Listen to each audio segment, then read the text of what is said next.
क्या बिहार को अब भी सिर्फ वादों का सहारा है? 11 साल से प्रधानमंत्री पद पर काबिज मोदी सरकार ने बिहार को कुछ खास दिया? क्या बिहार के किसान, बेरोजगार और गरीब आज भी अपने अधिकारों से वंचित हैं? और सबसे बड़ा सवाल कि चुनावी साल में बिहार के विकास की बातें सिर्फ वोट बैंक की राजनीति बनकर रह जाए? नमस्कार, मैं हूँ राधा राणा और आप देख रहे हैं हिंद लाइव। आज हम बात करने जा रहे हैं प्रधानमंत्री नरेंद्र मोदी के बिहार दौरे और उस पर उठ रहे सवालों की। बिहार की राजनीति में आज हलचल तेज है क्योंकि पीएम मोदी आज भागलपुर के दौरे पर है। लेकिन इस दौरे से पहले ही बिहार के पूर्व उप मुख्यमंत्री तेजस्वी यादव ने सोशल मीडिया पर 15 बड़े सवाल खड़े कर दिए। इन सवालों में बिहार के किसानों की दुर्दशा, युवाओं की बेरोजगारी, शिक्षा और औद्योगिक विकास की कमी जैसे मुद्दे उठाए गए। सबसे पहला सवाल, केंद्र सरकार ने 2022 तक किसानों की आय दोगुनी करने का वादा किया था, लेकिन 2025 आ गया और किसान आज भी महंगाई और बेरोजगारी से जूझ रहे हैं। तो आखिर किसानों की आय दोगुनी करने का वादा सिर्फ जुमला था?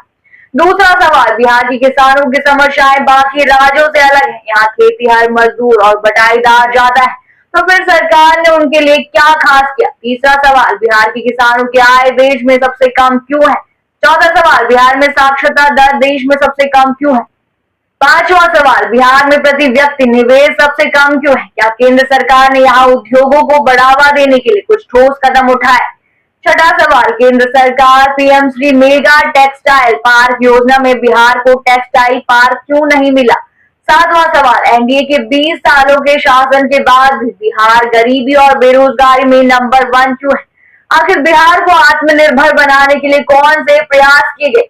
आठवां सवाल, बिहार को विशेष राज्य का दर्जा देने का वादा क्या सिर्फ एक चुनावी रणनीति थी? क्या अब यह दर्जा मिलने की कोई उम्मीद है? नौवां सवाल, 2014 में मोतिहारी की चीनी मिल को शुरू करने और उसकी चीनी से चाय पीने का वादा किया गया।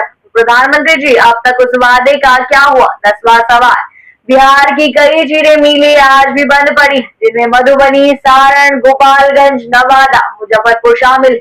प्रधानमंत्री जी, क्या इन मिलों को फिर से शुरू करने की योजना बनाई? 11वां सवाल, कटिहार की जूट मिलें बंद है, सरकार ने इसे फिर से शुरू करने के लिए क्या कदम उठाए? 12वां सवाल, बिहार के बेरोजगार युवाओं के लिए रेलवे और आर्मी में नौकरियां कब दी जाएंगी? क्या सरकार ने इस दिशा में कोई ठोस कदम उठाया? 13वां सवाल, महागठबंधन सरकार ने बिहार में 65% आरक्षण को पास किया था, लेकिन इसे संविधान की 9वीं अनुसूची में शामिल क्यों नहीं किया गया? 14वां सवाल, देश में जातिगत जनगणना को लेकर बिहार में मांग उठ रही है, लेकिन केंद्र सरकार इसे क्यों नहीं कराना चाहती?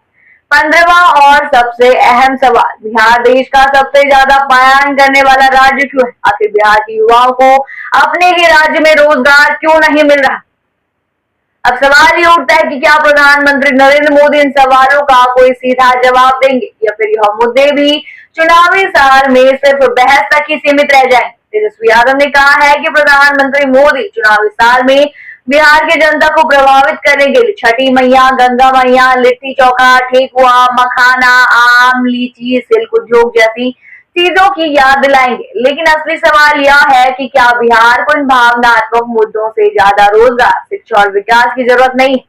आज जब प्रधानमंत्री बिहार के दौरे पर है तो देखना होगा कि वे इन सवालों के जवाब देते हैं या नहीं।